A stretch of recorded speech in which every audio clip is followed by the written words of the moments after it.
If you see God correctly, if you see God accurately as who he is, and then you see his word accurately, his word will reveal to you who you are in relationship to him. And when you know who you are accurate, when you know who God is, and you know who you are in relationship to him, then you will see the world in the right way, because you will see yourself in the right way. And my friends, it is impossible to have a healthy God view, word view, you view, and have low self-esteem.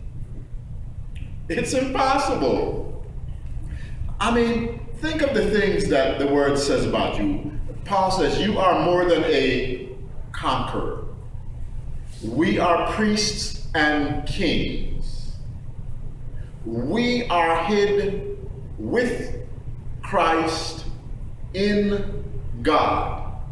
We are seated with Christ at the right hand of God in heavenly places. Christ, Messiah, ever lives to make intercession or to stand in the gap or to make up the difference in your life that you are incapable to make up. That's what an intercessor does. An intercessor makes up the gap or the space that you can't fill, the thing that you can't do, what you can't accomplish.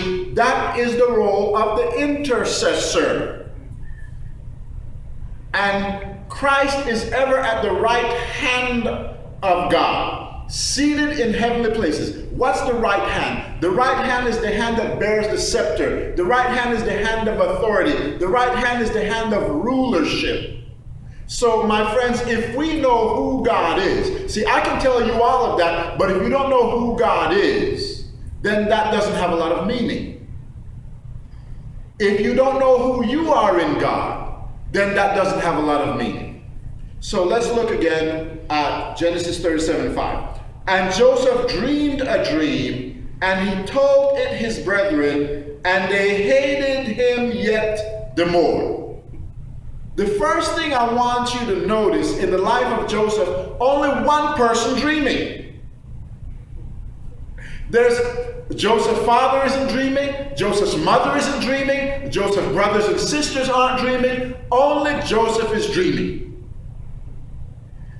The person that know who he is and know who his God is in the context of the Holy Writ is a person that have dreams.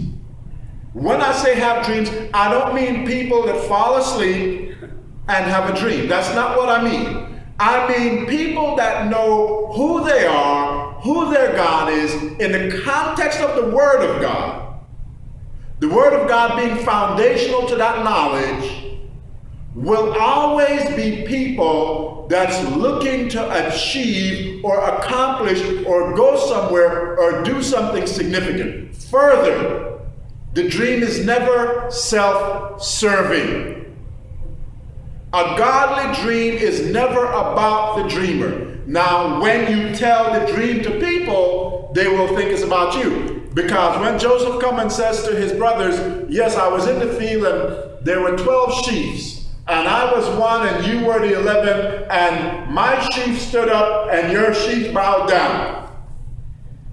In the natural, not seeing what's coming, not understanding, that sounds very, very arrogant. I am the youngest one here, and all of you older ones in our culture where I'm supposed to bow to you, you're going to bow to me. So the main thing I want to pull out of this, though, is Joseph's brothers didn't have dreams. There's no mention in the Bible of any of them ever having a dream. Joseph has in his mind all of these wonderful things he's going to do. And they don't have those things in their mind. My friends, I submit to you as we study the life of Joseph, that Joseph had awesome self-view or self-image or self-esteem because he knew who he was and he knew who his God was. And you know, we come to Christianity and we haul our past in. The problem that many of us encounter is we live in a society where People love to be victims.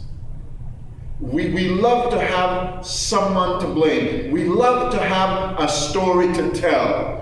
Many of us, the pain and trauma of our lives is the thing that makes us special and unique. Oh, child, if you knew what I've been through. Oh, if you knew where I've been.